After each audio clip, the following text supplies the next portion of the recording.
Hello learners, welcome back to my channel Aim for BHU. Today we will discuss few MCQs based on money market and related instruments. And students, इससे पहले मैंने money market instruments पे 3 videos डाले थे. आपने देखा होगा कि commercial papers, treasury bills and certificate of deposits channel पे आपको इसके वीडियोस मिल जाएंगे. And those videos contain detailed explanation. So I will suggest you to check that videos first and then try to attempt MCQs from this video.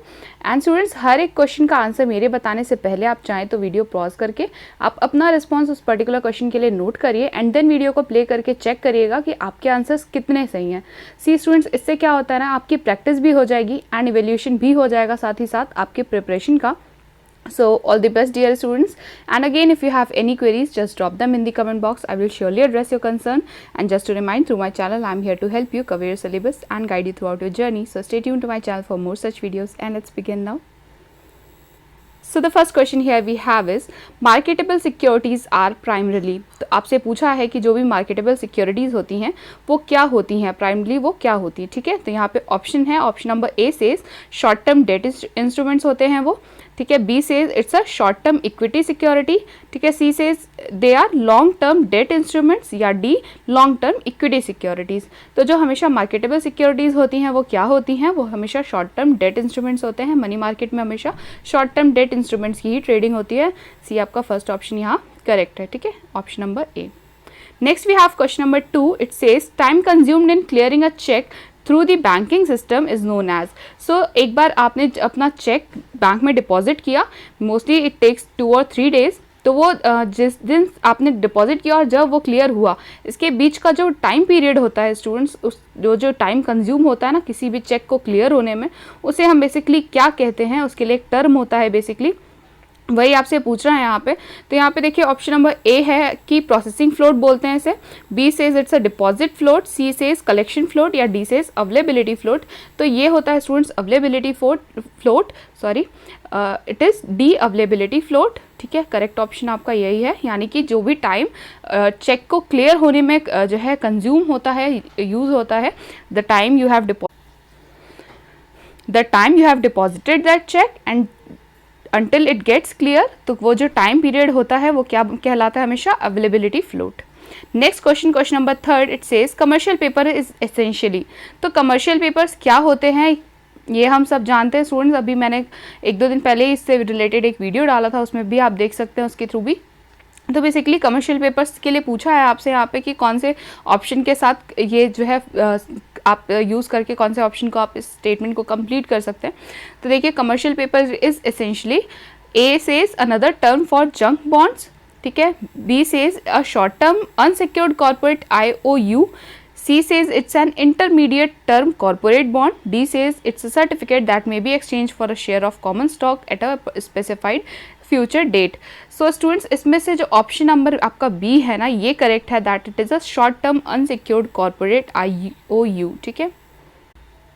So students, video में भी मैंने पहले mention किया है कि कमर्शियल पेपर्स या किसी भी इंस्ट्रूमेंट को जब भी आप पढ़िए कि तो ये याद रखा कीजिए कि वो सिक्योर्ड है, अनसिक्योर्ड है या क्या है. तो ये जो टर्म है ना अनसिक्योर्ड, यही आपके लिए सबसे बड़ा जो है ना की पॉइंट बनता है कि जब भी इस तरह के क्वेश्चंस में आपको ऑप्शंस मिले और आपको अनसिक्योर्ड दिख जाए तो आप इजीली उस जो है एक ऑप्शन को तो एटलीस्ट कंसीडर कर ही सकते हैं जिसमें भी आपको अनसिक्योर्ड दिख जाए. से यहाँ पे 2-3 ऑप्शंस में अगर मेंशन होता तो अदर ऑप्शंस को मैं एलिमिनेट कर पाती बहुत आराम से और बाकी फिर से देखती. तो यहाँ पे सिर्फ सेकेंड ऑप्शन में ही आपको short term unsecured corporate IOU दिख रहा है.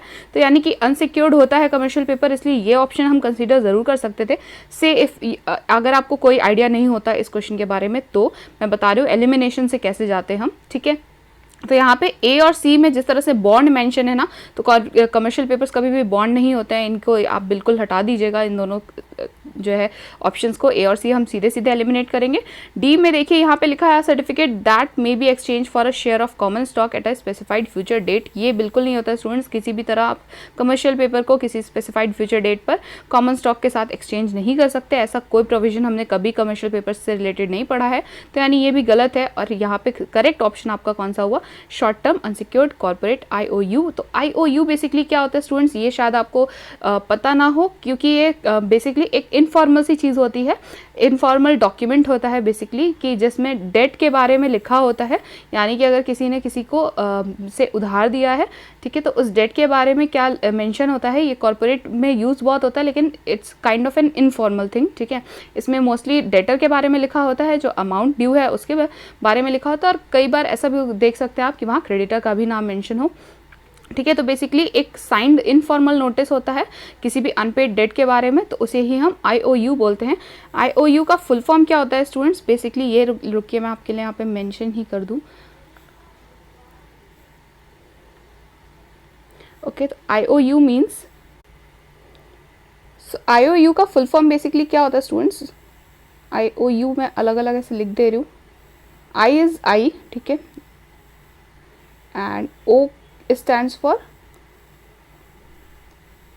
OWE, that is O. IOU is the full form of this thing, ठीक है। ये काफ़ी सेम ही साउंड करता है फुल फॉर्म भी, और सो स्टूडेंट्स IOU जो यहाँ लिखा हुआ है ना, इसका फुल फॉर्म भी यही होता है, IOU, ठीक है। I hope now it's clear to you कि IOU क्या होते हैं स्टूडेंट्स। अगर ये अलग से मेंशन रहे इनका इसका फुल फॉर्म पूछ ले आपसे, तो भी याद रखिएगा, इसे एक बहुत ही इनफॉर्मल सी चीज़ होती है, तो आई होप इससे कुछ आए ना, लेकिन देख लीजिएगा एक बार, ठीक है, इसे सेपरेटली भी पढ़ लीजिएगा। Next we have concentration banking, तो ये क्या होती है आपसे पूछ रहा है। So what is concentration banking? A says it increases idle balances, B says it moves excess funds from a concentration bank to a regional bank, C says is less important during periods of rising interest rate, and D says it improves control over corporate cash. So concentration banking ये basically होती क्या है, ये समझ लीजिए आप पहले, उसके बाद इससे हम आंसर करते हैं, ठीक है। तो concentration banking is basically the practice of shifting the funds in set of bank accounts, ठीक है, into investment accounts from which the funds can be more efficiently invested, ठीक है। concentration banking basically this requires that an organization keeps all of its bank accounts within a single bank। तो एक ही single bank में अगर organisation अपने सारे accounts को जो है रखती है, मोस्टली आपने देखा ही होगा ऐसा ही होता है कि जो भी ऑर्गेनाइजेशन है उसके रिलेटेड जितने भी जो है अकाउंट्स होते हैं वो एक सिंगल बैंक में ही होते हैं, अलग अलग बैंक्स में वो नहीं अपने बैंक अकाउंट्स को मेंटेन करते हैं, ठीक है। एक ही सिंगल बैंक में चाहते हैं कि ज़्यादा से ज़्यादा जितने भी उनके रिलेटेड अकाउंट्स हैं वो एक ही बैंक में मेंटेन हो,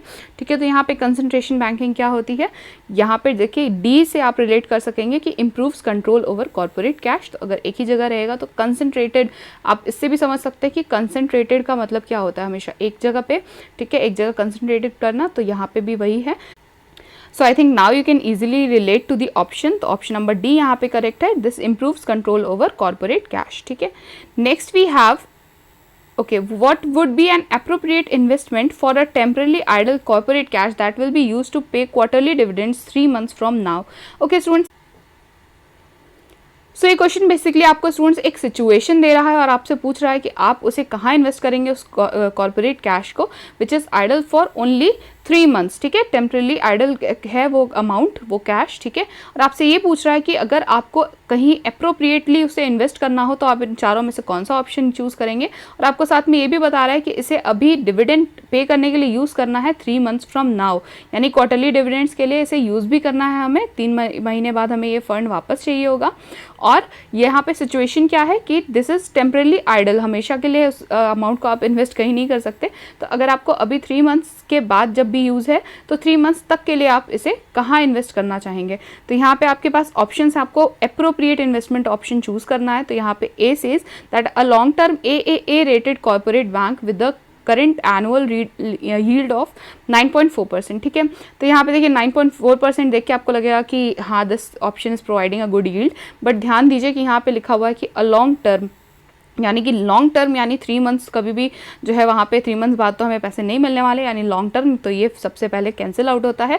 और ये जो AAA रेटेड कॉर्पोरेट बॉन्ड्स हैं इन्हें मैं अलग से अभी आपको एक्सप्लेन करूँगी, ठीक है, ये टर्म इंपॉर्टेंट है इसलिए, ठीक है, mark that. And next we have option B, so this says a 30-year treasury bond with a current annual yield of 8.7%। Great, another investment which is providing us good interest, but ये क्या है, 30 year treasury bond है, यानी कि ये हमें 30 year तक वापस नहीं मिलने वाला इसमें, तो हमें तो 3 मंथ्स के बाद ही चाहिए पैसे, ये भी हमारे यूज़ का नहीं है, ठीक है। C says 90 day commercial paper with a current annual yield of 6.2%, ठीक है, ये हम कंसिडर बिल्कुल कर सकते हैं क्योंकि 90 डेज यानी कि 3 मंथ्स, तो हमें 3 मंथ्स में कमर्शियल पेपर पे करंट एनुअल रेट यील्ड भी मिल रही है जो कि 6.2%। सो स्टूडेंट्स काफ़ी हद तक सी में हमें सी ऑप्शन में हमारा आंसर मिल रहा है, बट डी यहाँ पे क्योंकि मेंशन है तो आप इसे बिना देखे सी को मार्क नहीं कर सकते, तो देख लेते हैं कि डी में क्या लिखा हुआ है। तो यहाँ पे डी ऑप्शन में लिखा है कि that common stock that has been appreciating in price 8% annually on average and paying a quarterly dividend that is equivalent to a 5% annual yield. Okay, तो अगर 5% एनुअल यील्ड हमें मिल भी रही है but they are paying a quarterly dividend, ठीक है, तो हम कॉमन स्टॉक में अगर इन्वेस्ट कर भी देंगे तो वो सारा कैश 3 मंथ्स के अंदर अंदर वापस नहीं आने वाला स्टूडेंट्स, तो इसलिए हमारे लिए सबसे अप्रोप्रिएट इन्वेस्टमेंट यहाँ पे कौन सी होगी, सी। तो अगर आप ऐसा करेंगे कि शॉर्टकट लेंगे कि 9.4 और 8.7 और 6.2% या 8% देख के सिर्फ 9.4 क्योंकि वो सबसे ज़्यादा है वहाँ पे टिक करेंगे, तो बिल्कुल गलत हो जाएगा स्टूडेंट्स। कभी भी इस तरह के क्वेश्चन में शॉर्टकट बिल्कुल मत लीजिएगा। जब भी कोई सिचुएशन प्रेजेंट होती है ना किसी भी क्वेश्चन में, तो that wants you to think and answer, तो यहाँ पे भी वही करिए, थिंक एंड देन आंसर। यहाँ पे सबसे पहले जो है हमने लॉन्ग टर्म देखा, ए एलिमिनेट कर दिया, 30 ईयर्स देखा, बी एलिमिनेट कर दिया, ठीक है।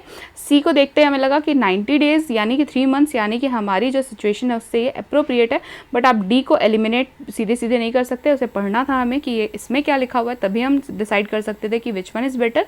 तो सी और डी में से फिर हमें फाइनली हमारा आंसर क्या है यहाँ पे, C, that is 90 day commercial paper with the current annual yield of 6.2%. Okay, done. Next we have question number 6. It says which of the following marketable security is the obligation of a commercial bank. So इसमें से आपसे पूछा है कि इनमें से कौन सी जो मार्केटेबल सिक्योरिटी है it is on the obligation of a commercial bank. So यहाँ पे अभी हमने कल के ही वीडियो में पढ़ा है कि सर्टिफिकेट ऑफ डिपॉजिट्स को कौन इशू करता है, कमर्शियल बैंक इशू करते हैं, और यहाँ आपसे पूछ भी रहा है कि कौन सी ऐसी मार्केटेबल सिक्योरिटी है जो कमर्शियल बैंक्स का ऑब्लिगेशन होता है। तो यहाँ पे बहुत ही ईजी क्वेश्चन था ये तो स्टूडेंट्स की B, negotiable certificate of deposit, यानी कि यहाँ पे हमारा ऑप्शन करेक्ट ऑप्शन बी है, ठीक है। Next question we have the movement of business data electronically in a structured computer readable format is. तो आपसे पूछा है कि जो बिजनेस डेटा होता है अगर उसे इलेक्ट्रॉनिकली फॉर्म में स्ट्रक्चर किया जाए और कंप्यूटर रीडेबल फॉर्मेट में रखा जाए, सो आपसे यहाँ पूछा है कि इसमें से कौन सा ऐसा ऑप्शन है जो स्टेटमेंट के साथ जो है मैच करता है। तो ये यहाँ पे आपका करेक्ट जो है ऑप्शन होगा B, EDI, that is electronic data interchange, ठीक है। वैसे तो ऑप्शंस को अगर आप रीड आउट करेंगे तो भी आपको ये क्लियर हो जाएगा कि इसमें से कौन सा करेक्ट ऑप्शन है, बट स्टूडेंट्स मैं बता दूं कि जहाँ से ये क्वेश्चन मुझे मिला है ना मेरे नोट्स में जहाँ पे ये था क्वेश्चन, वहाँ पे सिर्फ EFT, EDI, स्विफ्ट और चिप्स करके मेंशन था।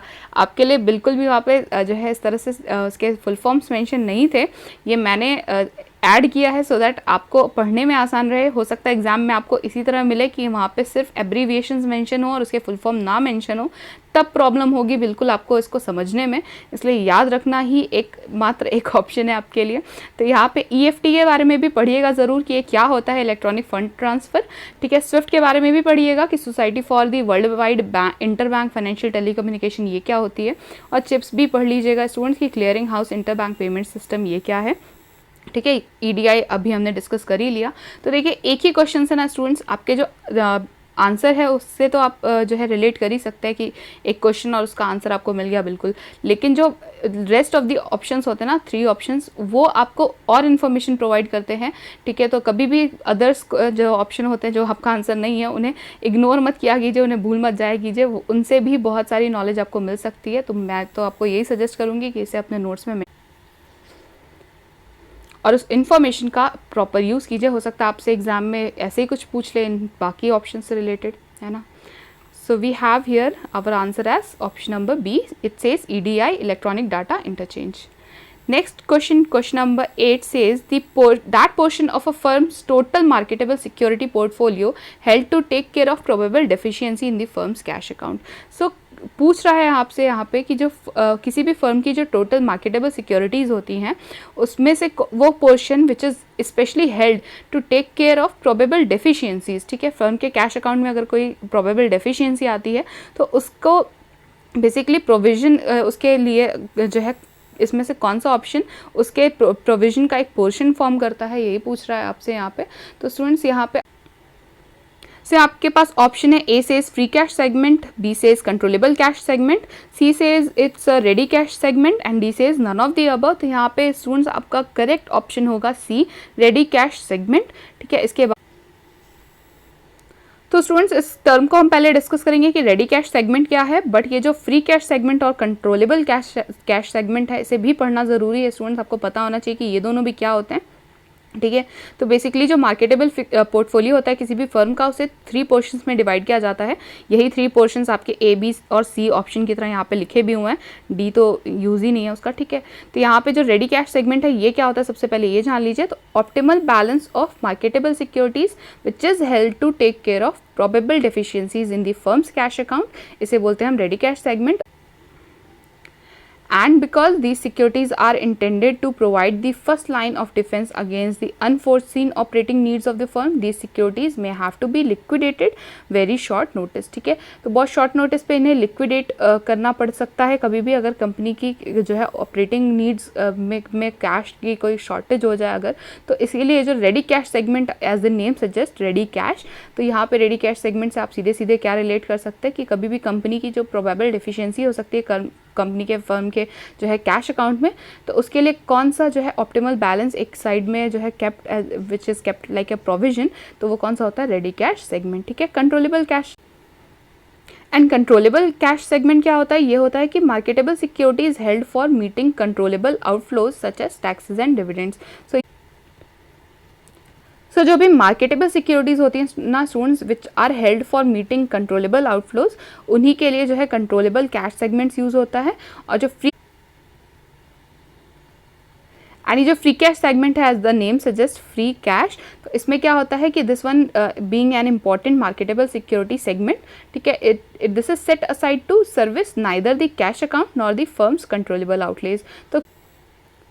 तो ना ही इसका यूज़ फर्म के कंट्रोलेबल आउटलेज के लिए होता है, ना ही कैश अकाउंट के लिए होता है। This is basically kept as an extra cash for the firm, ठीक है, जिसको सिंपली इन्वेस्ट करके शॉर्ट टर्म्स में यूज़ किया जाता है फर्दर, ठीक है। तो फ्री कैश सेगमेंट का क्या यूज़ होता है, जो एक्स्ट्रा कैश है कंपनी का उसको बेसिकली इसमें डाला जाता है, ठीक है। कंट्रोलेबल कैश सेगमेंट में क्या होता है बेसिकली कि जो कंपनी के जो है कंट्रोलेबल आउटलेज हैं उसको मीट करने के लिए यहाँ पे ये सेगमेंट है। और रेडी कैश हमने अभी पढ़ा कि ये optimal balance for marketable securities है, ठीक है, which is held to take care of probable deficiencies, अगर कोई इस तरह की डेफिशिएंसी या शॉर्टेज होती है तो, ठीक है। Next we have question number 9. This says the most basic requirement for a firm's marketable securities is. So पूछ रहा है आपसे कि जो भी किसी फर्म की मार्केटेबल सिक्योरिटी होती है उसके लिए जो बेसिक रिक्वायरमेंट है वो क्या है। तो आप किसी भी मार्केटेबल सिक्योरिटी को कंसीडर करेंगे तो सबसे पहले उसमें से क्या देखेंगे स्टूडेंट्स, सेफ्टी, यील्ड, मार्केटेबिलिटी, ठीक है, क्या सबसे पहले हम चेक करते हैं तो वो हमेशा होती है सेफ्टी। तो ठीक है स्टूडेंट्स, तो सबसे पहले जो मार्केटेबल सिक्योरिटीज से रिलेटेड एस्पेक्ट्स, सबसे पहले जो मोस्ट बेसिक रिक्वायरमेंट हम कह सकते हैं वो कौन सी होती है, हमेशा सेफ्टी, ठीक है। Next we have question number 10. This says a non-negotiable check payable to a company account at a concentration bank. So concentration bank क्या होता है ये तो हमने स्टूडेंट्स ऊपर की स्लाइड में डिस्कस कर लिया था, बट यहाँ आपसे उसी से रिलेटेड एक क्वेश्चन पुट किया है कि a non-negotiable check which is payable to a company account at a concentration bank, तो ये क्या होता है। ऑप्शन ए है आपके पास पेबल थ्रू ड्राफ्ट, बी है डिपॉजिटरी ट्रांसफर चेक DTC, और सी ऑप्शन है ACH ट्रांसफ़र, या डी है रेपो। तो यहाँ पे आपका करेक्ट ऑप्शन होगा बी डिपॉजिटरी ट्रांसफ़र चेक। तो ये क्या होता है students, basically it is use to so ये जो डिपॉजिटरी ट्रांसफर चेक्स होते हैं, these are basically a better way to ensure cash management for companies which collect cash at multiple locations. तो कोई भी कंपनी ऐसी जिसके जो है कैश रिसिप्ट्स मल्टीपल लोकेशन से उन्हें जो है रिसीव करने होते हैं, उनके लिए बेटर जो है ऑप्शन क्या है कि वो अपने कैश को इस तरह से मैनेज कर सके, तो वो किसके थ्रू कर सकते हैं, डिपॉजिटरी ट्रांसफर चेक्स के थ्रू। और ये जो है कंपनी के बिहाफ पे कौन करता है, कोई भी डेजिग्नेटेड कलेक्शन बैंक, ठीक है। They deposit the daily receipts of a company from multiple locations, और इसके थ्रू जो है कंपनी का सारा रिसिप्ट एक जगह पे इकट्ठा होता है, ठीक है। तो कंसंट्रेशन बैंक से ही रिलेटेड एक और ये टर्म था। Okay, this is all for today. I hope the questions were clear to you students. And students, as I upload videos daily and there are many more videos to come, so subscribe now if you haven't subscribed yet, and please convey your doubts in the comment box or through email. You can find my mail ID in the description box. Stay tuned to my channel. और अगर आपको BHU BCom entrance से related किसी भी topic में कोई भी confusion है तो mention that in the comment box. I will include them as well. Stay home, stay safe, like the video, share it with your friends, subscribe to my channel, and do not forget to hit the bell icon so you never miss any update from my channel. Happy learning, students.